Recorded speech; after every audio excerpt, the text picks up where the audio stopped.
Hey everyone, welcome to another episode of Hypermode Live. My name is Will, and today our special guest is Andrew, who is head of sales at Hypermode. Hello, Andrew.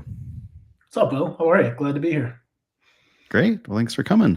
Do you want to, as we kick it off here, maybe introduce yourself a little bit to folks joining and talk about what you work on at Hypermode? Yeah, I lead sales and go to market at Hypermode. I've spent a better part of 15 years in the data science and machine learning space.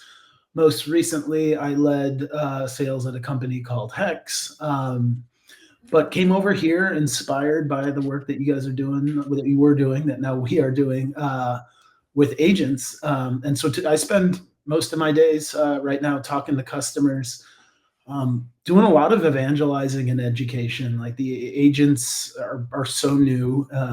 Like getting people to think about agents the right way is a big part of the job today, and then ultimately helping them be successful implementing them. Cool, great.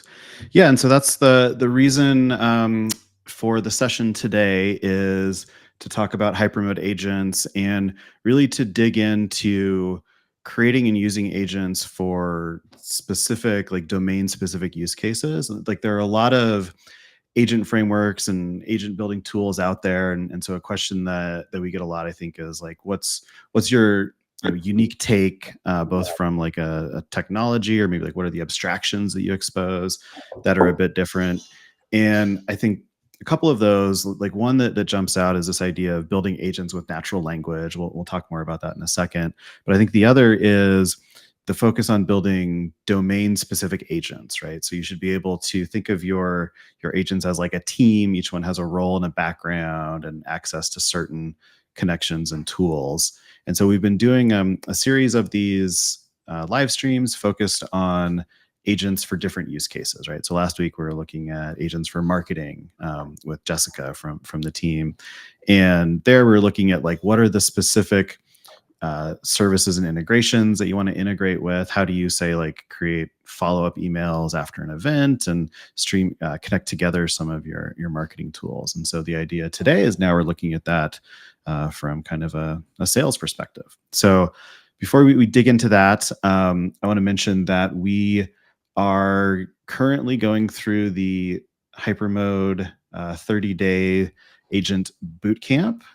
So this is a fun one. I shared the link in the chat, hype.foo/bootcamp, which will walk you through different ways of getting started building agents. And we're doing weekly Discord calls to kind of check in with the community and share what's up there. So just want to plug that before we dive in here. But maybe a question for you, Andrew, to jump in here. Like I know a little bit about sales. Like I've worked with alongside sales organizations at a few different companies. So I have like a very high level understanding of like the standard sales process and like what the roles are. But I guess like for someone who leads sales teams, like what makes you excited about incorporating agents into that sort of use case? Yeah, a couple things. One, I- by nature of the job, like there's a lot of repetition in sales, like first calls, like updating CRMs, and there's a lot of stuff that like isn't fun for account executives to do, and it's almost a joke or a meme in the sales industry now, but like yelling at your reps about having Salesforce updated is a very real thing.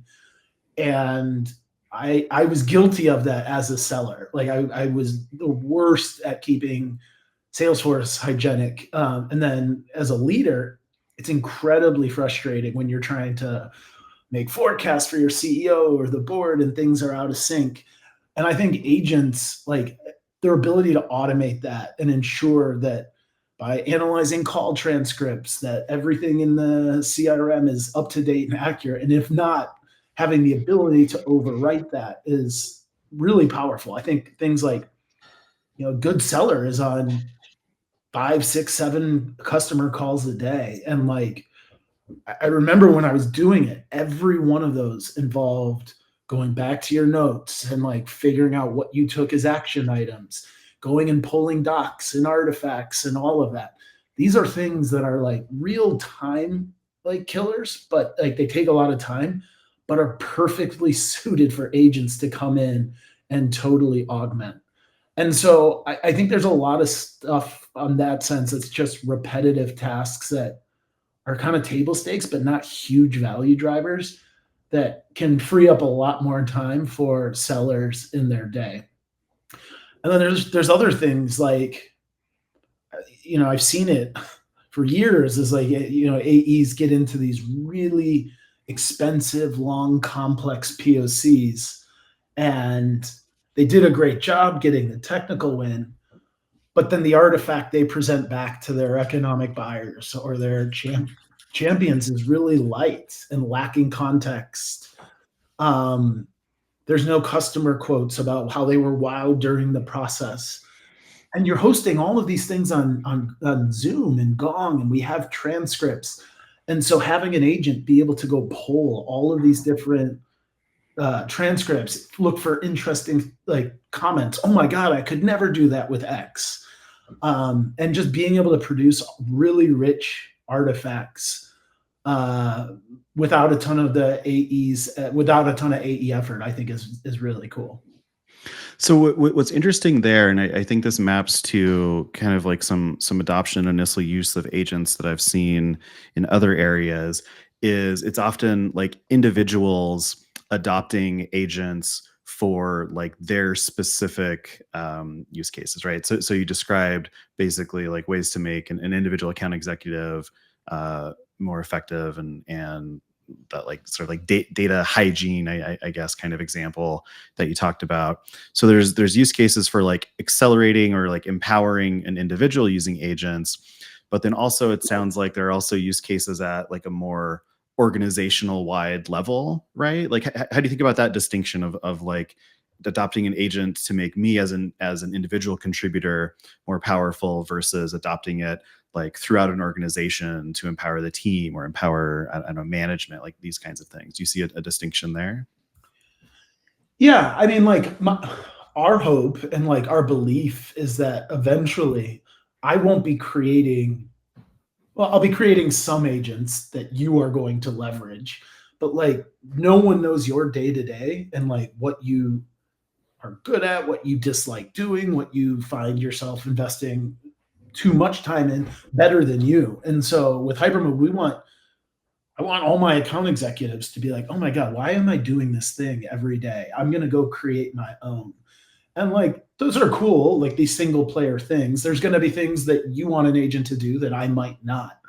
But then there are more systemic things like, okay, what sales methodology are we using? And I'm going to show a demo of this later today, where it's like, hey, as a sales leader, I have decided like we need to get more consistent with the way we're messaging and positioning.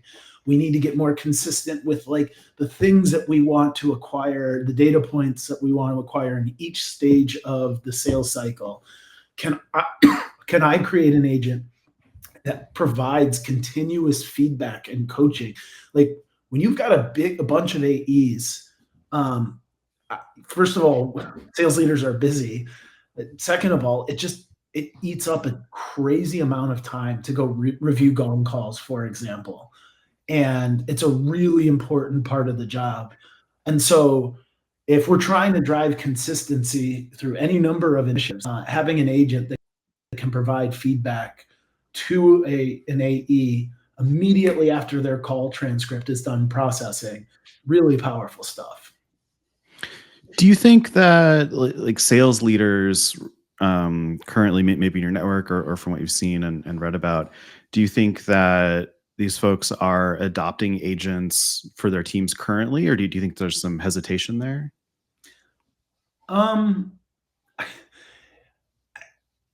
it's interesting. I've been on probably 50 onboarding calls. Like still in beta, still trying to like gather feedback, and whether it's sales or any function, almost to a person, everyone comes in saying, "I need to be doing more with this." To which I always ask, "Why aren't you?" And like the by far the most common answer I get is I don't know where to start. And I think agents like they're a little scary. It's sort of like I've heard about them in the ether, but like I can't quite put my finger on what they do. Um, is part of it. I think the other part of it is we have all grown accustomed to very deterministic software. When I press this button, I know it does X. And if it doesn't, it's because of a bug or an outage or something like that.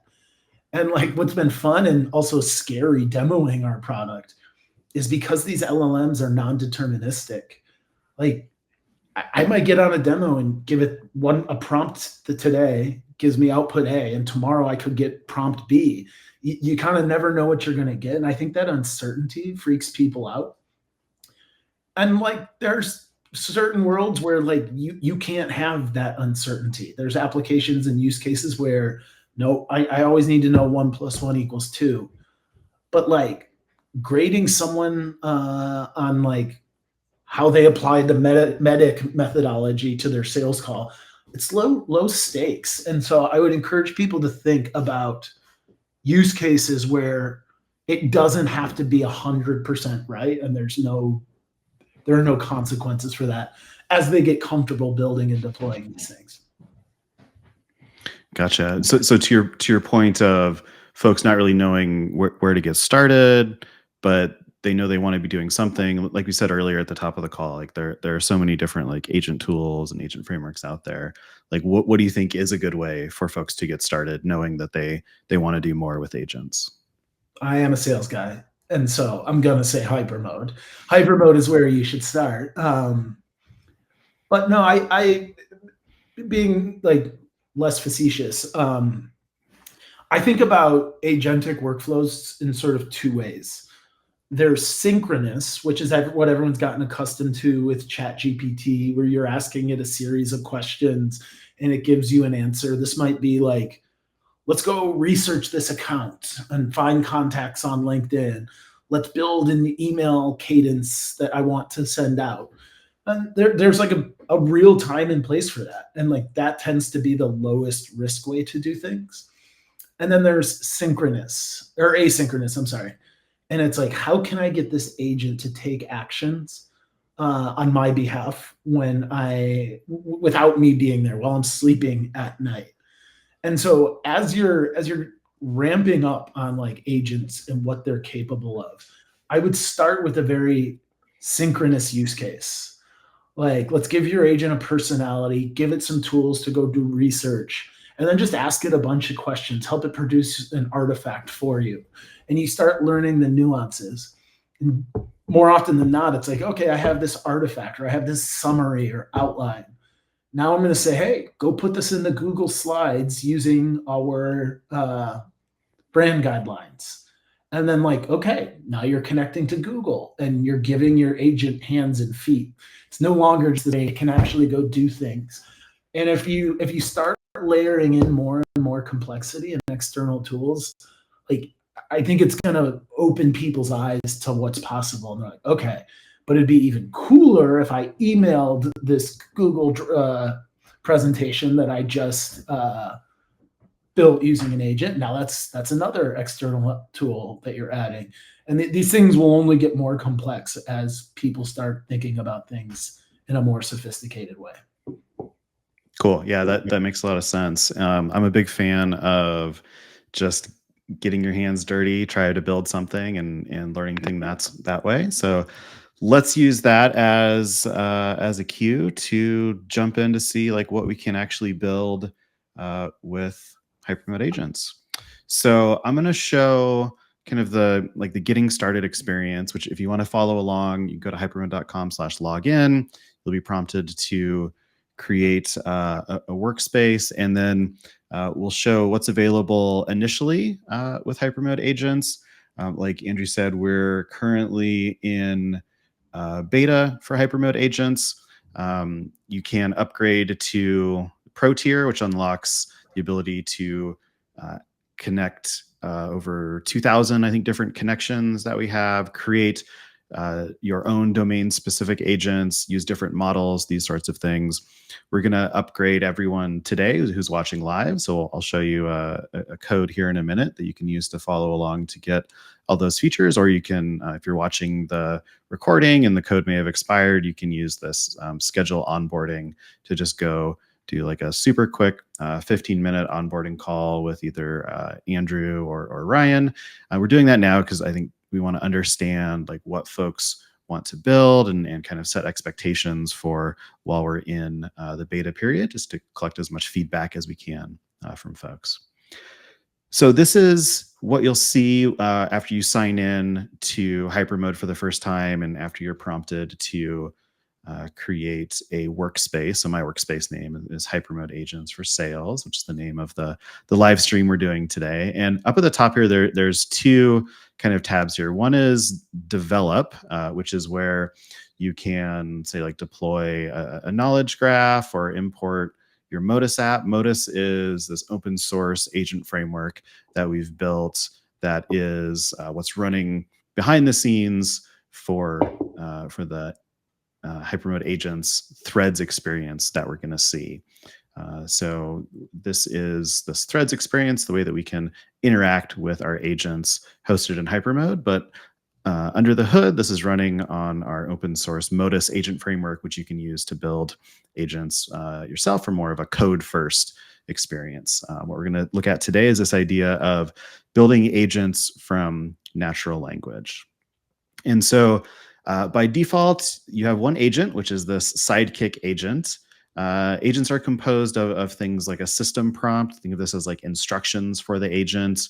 This agent is sidekick, an executive who's able to analyze my calendar and sort of help me prepare for my schedule. Also has knowledge about Hypermode and access to our documentation. There's some model that is sort of orchestrating the user messages and interactions with external services. In this case, we're using GPT-4.1. When we upgrade to Pro tier, I have access to lots of other models like the Claude Sonnet models, the Gemini models, and so on. And then we have this concept of connections. Now, these connections, these are how our agent is able to understand and interact on its environment. If you're familiar with some of the AI stack, this is powered by MCP, Model Context Protocol servers. So here we're using the Google Calendar MCP server to connect to my Google Calendar. I've already authorized this, but you just go through the OAuth flow. If you upgrade to Pro tier, there are like 2,000 different connections that you have access to.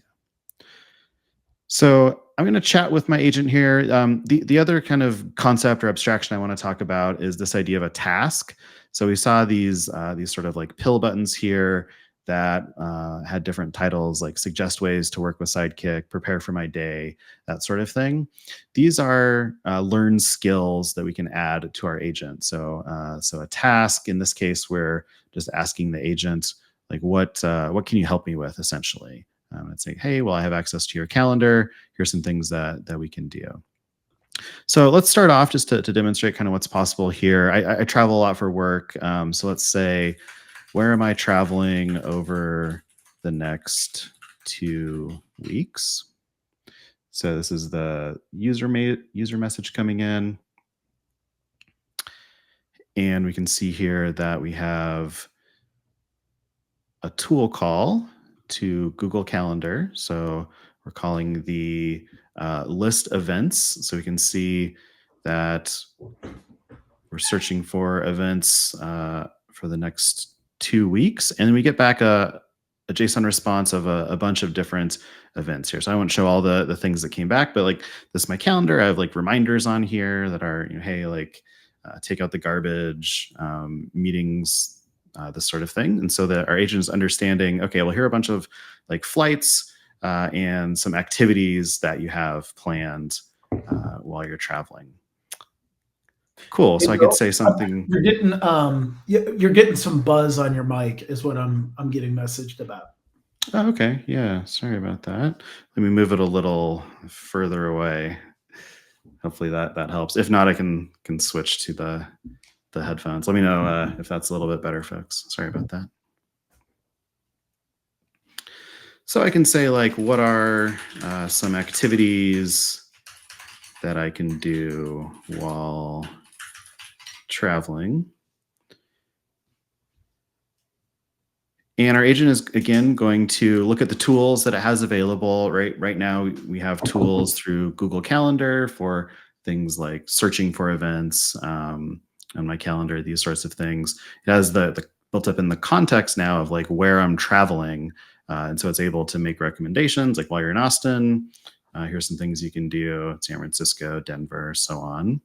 And so I can say, great, let's schedule these on my calendar. And so Hey, now what I Will, want to do. you might want to Mhm. switch your headphones. I don't think that worked. Okay, cool. Let's do that.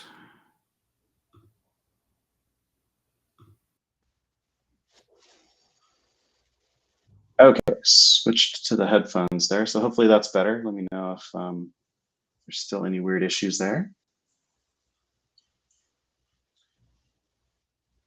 Cool. So now we can see that uh, our agent is using the create event tool to add these events to my calendar. And so if I were to look at my calendar, I'd see these pop up as events, and it's going to go through and add each one of these, or quite a few. I don't know, it's maybe like 12 here or so. Cool. So now they're scheduled, and I can update these, and I can say, let's invite Andrew at hypermode.com to these events. And so now our agent is going to understand, okay, great. I want to use the update event tool to um, add a new participant to these events. So Andrew should be getting some calendar invites to go on some fun travels with me. You're gonna get me in trouble with my wife, Will, with all that travel. I'll be sure to bring your company credit card to pay for the dinners and stuff too. Cool. So that's the basic idea, right? This is the default sidekick agent, but we also want to like create our own agent for sort of our own use cases. And in a second, Andrew is going to walk us through that process, show some of the agents that he uses internally at Hypermode for some of the sales workflows. But what I want to show before we switch over to Andrew is how do we upgrade to pro tier? So we said you can either schedule like a quick onboarding call, but for folks watching live, we'll go ahead and give you a code to do this now. And so what you can do here is go to a special URL, which is going to be hypermode.com/fast-track, and I'll drop that in the chat here. So hypermode.com/fast-track, and then you'll see this box to unlock 1 month free of Hypermode Pro with an access code. And our access code is going to be hype-live-sales. Drop that in the chat as well.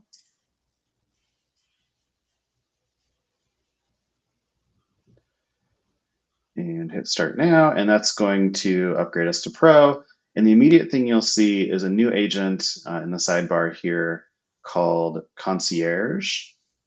Concierge is our agent builder that allows you to create agents. So there's a couple of ways of creating agents. We were looking at Sidekick earlier, and we saw the instructions, like the system prompt for the agent. You can manually write this yourself, but there's a bit of an art to creating these system prompts.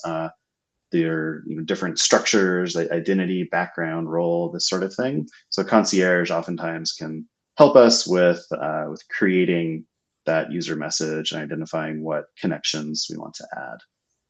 Cool. So for folks watching live, feel free to follow along and upgrade to Pro Tier and get started creating your own agents. But now I'm going to switch over to Andrew, who's going to show us some of the sales agents that he's had success with. while we're switching over, feel free to ask in the chat if you have any questions or comments. I see a few folks following along that the upgrade worked, so that's cool. Great to see. But yeah, try to keep this as interactive as possible. So if you have questions or comments, feel free to drop those in the chat. We're watching those as they come in, but we'll hand it over to Andrew. Cool. Thank you, Will. Before I get into the actual product, I just want to give a little background and perspective on how we think about agents that differs from other companies in the space. Notably, the most like the powerful thing about LLMs is their ability to reason. And every new release that comes out, like the reasoning gets deeper and deeper. And uh, you know, Claude 4, for example, is insanely intelligent, capable, and can reason through really tough problems. And so, our belief is that we should take advantage of the power of these LLMs and allow these LLMs to solve problems with limited guidance, but also equipping them with tools. And so there's a lot of other companies in the space who are saying they're agent builders, but it's really more of a workflow. Do step A, then B, then C, then D, then E. And like historically, that's been the way we've thought about workflows. The problem with that is those tend to be pretty brittle. If any one of those steps fails along the way, the entire job fails.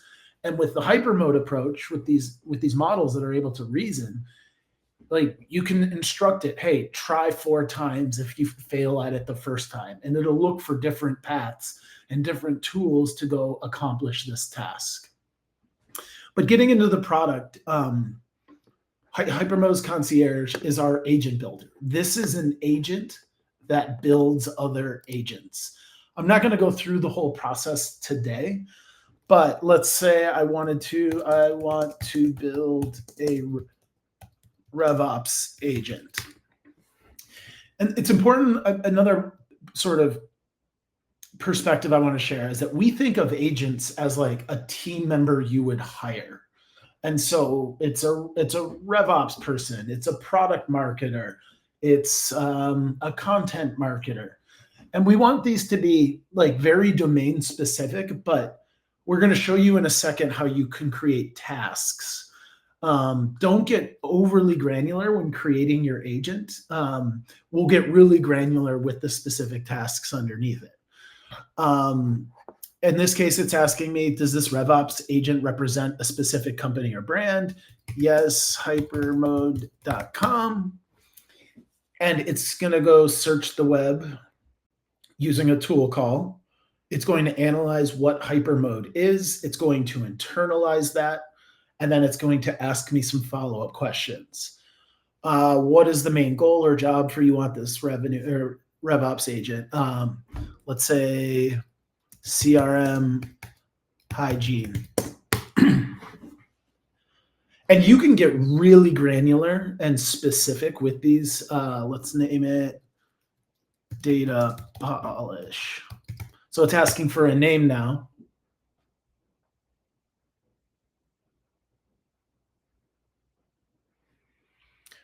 It's probably going to ask me a couple more questions. Yes, we use Adio. So it's asking for what our CRM is.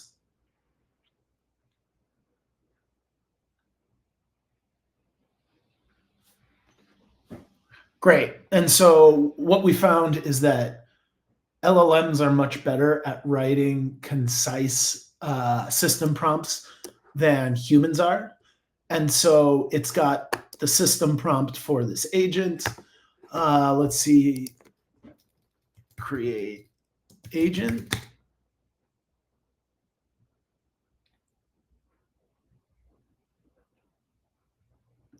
It should create an agent here, doing a little processing. And while that agent is creating, I have a question from Tor here who's asking, is there a way to permit the agent with some kind of budget, like for actions that may cost some amount of dollar for some kind of service?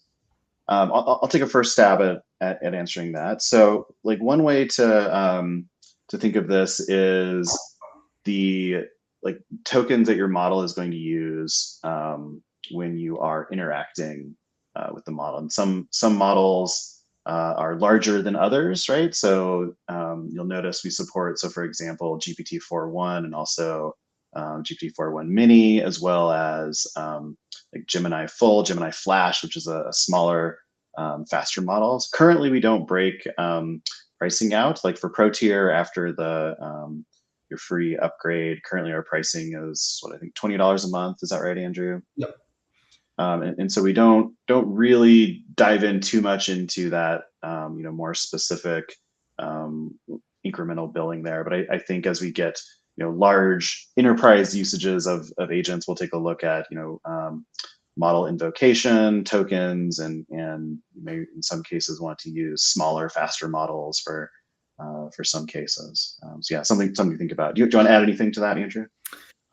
No, it's something we know we're going to need to do, is to provide transparency into like how you're consuming tokens. It hasn't been a big priority for us right now. At the end of the day, an hour of GPT-4.1 runtime costs about $2. So it's not that expensive, but yes, that I would imagine in the second half of the year that feature will be available. Cool, great. Thanks for the question, Tor. Cool. And then over here, you can see that we created this agent just like that. And if I come in here, I can see what connections we want. Maybe I want to connect to ADIO, which is our CRM. I can come over here and read what the system prompt is. Maybe I want to give this, Claude 4 Sonnet as the model. If I have save, yep, now we've got an agent. I'm not going to spend too much time building tasks with this agent. I'm actually going to come down to a couple of agents that I've built using the concierge agent. One is our CRM opportunity updater. So in this agent, in the system prompt, come over here. I've basically told this agent that we are using a Notion database as our CRM. I don't want it creating a bunch of fake opportunities in our production CRM today. This could just as easily be Salesforce or ADIO or HubSpot. But for the purposes of this demo, I have given the agent our sales roadmap, which is right here, which basically says, here are all of our sales stages. Here are the activities we do. Here's the information we try to gather, as well as the exit criteria. And when I come over here and I feed this agent, sorry about that. When I feed this agent a call transcript, it's going to analyze that call transcript, infer based on the sales roadmap what stage it's in. It's going to assign a dollar amount to it based on coaching and feedback I've provided it.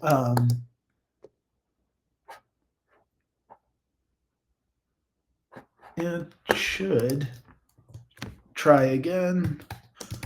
This worked right before I got on. This is the nature of working with non-deterministic systems.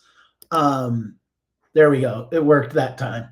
And so it determined that I was on a call with AbbVie. We're going to put a September close date, $36,000, as well as document all of the next steps.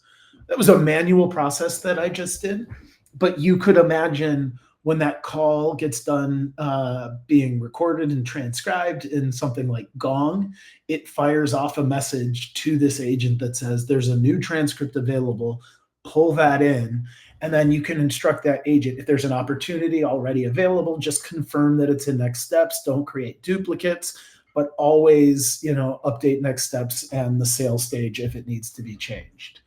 Really powerful asynchronous workflows around like keeping a CRM like cleanly and up to speed.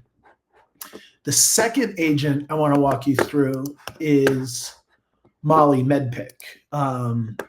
We've given this agent instructions that basically here's our sales framework that we've put together.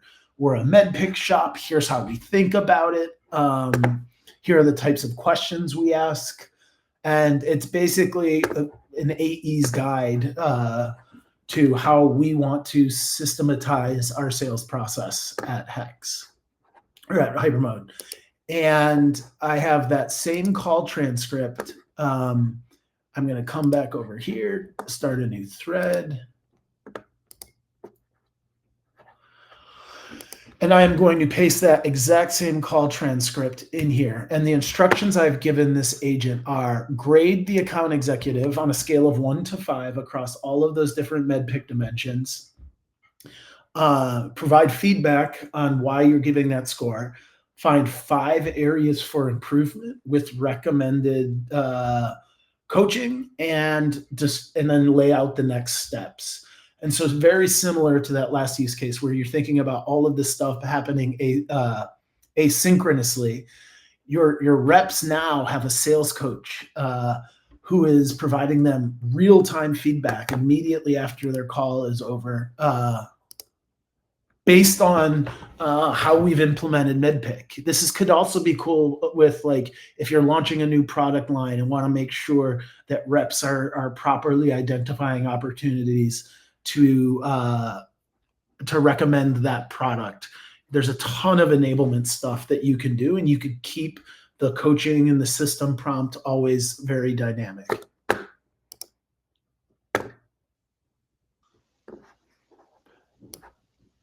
Yep, sometimes it takes a minute. There we go. And so imagine every single one of your reps after 5 minutes after their call are getting what's it called? Slack notification saying, hey, here's how you perform based on company standards. Here are things that you could try next time. And just as a reminder, here are the next steps that you need to take care of. So yeah, those are the 2 demos I wanted to showcase today. Awesome.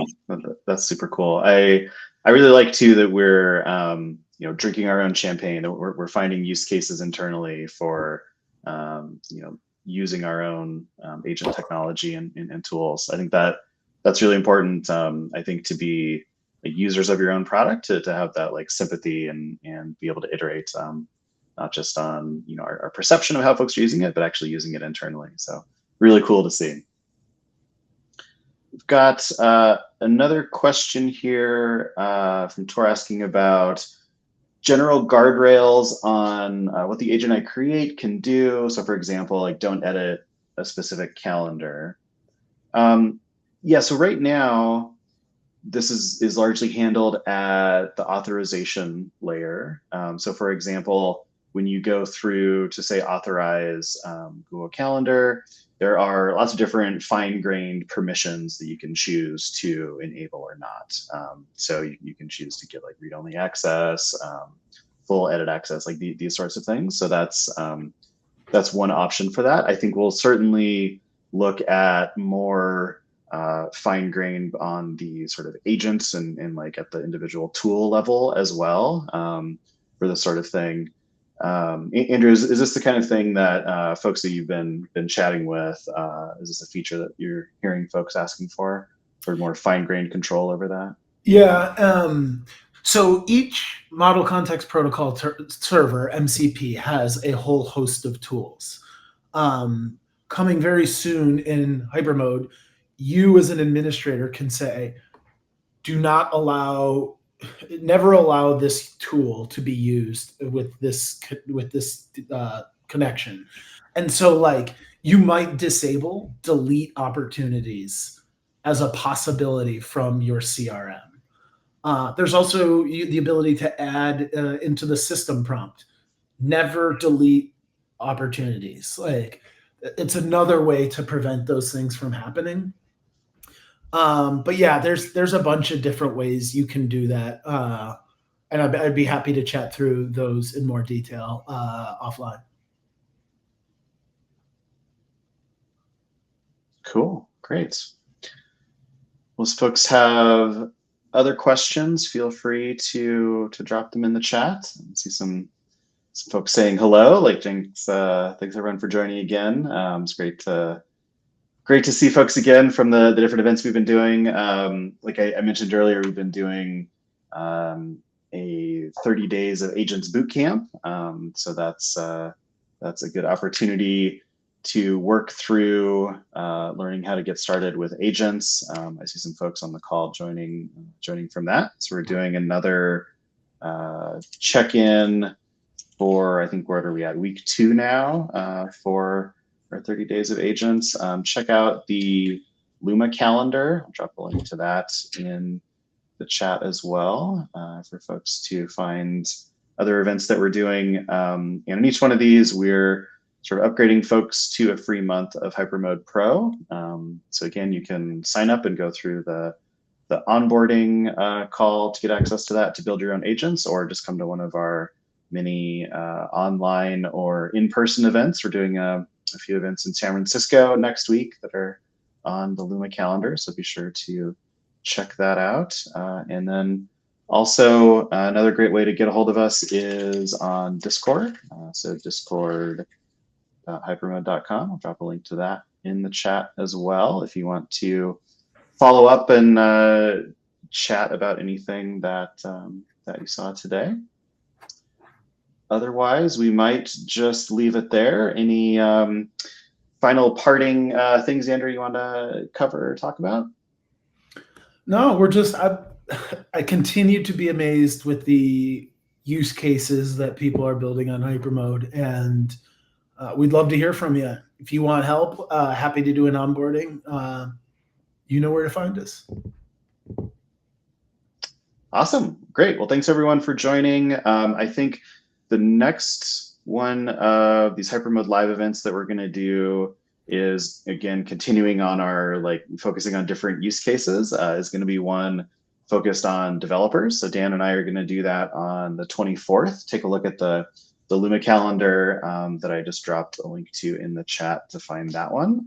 And we're going to look at what sort of agents can we create to make it easier for developers to work with things like GitHub, Vercel, DevOps, documentation generation, code analysis, like these types of things. Some of the things we're exploring internally. So let us know in Discord too if there are specific demos or specific use cases you want to see, and we'll sort of continue to build those out.